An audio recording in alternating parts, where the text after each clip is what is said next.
Theresa May did not want to speak to you guys this morning. Other leaders did have a few things to say about what she spoke about last night. Will there be any progress in this meeting this morning, in your opinion?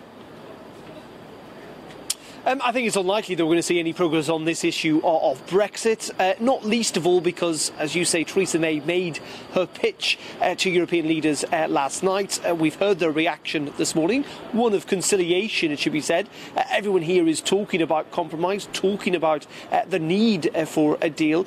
But in reality, what Michel Barnier is likely to tell the other 27 leaders when Theresa May is not in the room at lunchtime today is that they are still a long way off an actual deal when it comes to the reality, to the detail, particularly on this issue of the Irish border. Now, we are expecting the UK, who've already said that the EU's proposal, that is to keep Northern Ireland in the customs union in the event that they cannot get a future trade deal, that is unacceptable to Britain.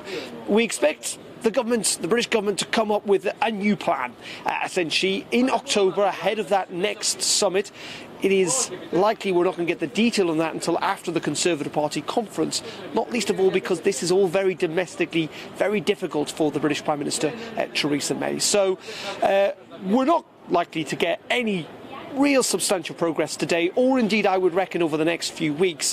What is interesting about this Salzburg summit, though, is that there is efforts on all sides to talk up the possibility that the deal is in the pipeline. In saying that, Leo Varadkar, who met with Theresa May this morning, the Irish Prime Minister, made it clear that it was a good meeting, but there was still a long way to go. What about migration, Darren? Because that was the reason why this summit was called in the first place. Will there be any progress on that front?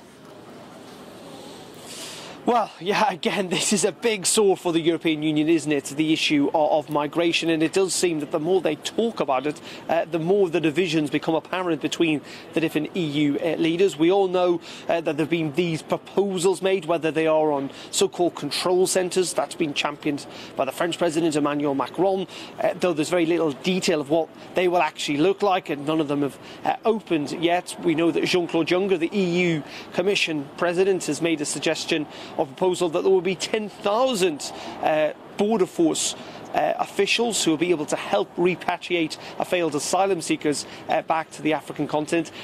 Again, that will have to gain the support of these leaders. Many feel that that goes too far into the competencies of nation states. So lots of proposals, but also lots of divisions as well. As Donald Tusk, the EU Council President, put it, that some EU leaders want to reach a deal on migration, though others want to exploit it. And I think the realistic option of a deal before Europe's elections next year, well, I think that is unlikely. In saying that, it should also be stated, in terms of the crisis of migration, well, that has somewhat subsided. The European Union very keen to say that figures, for example, the 85% drop in the number of migrants reaching Italy this year, no migration at all from places like Egypt, that we are back to pre-crisis levels.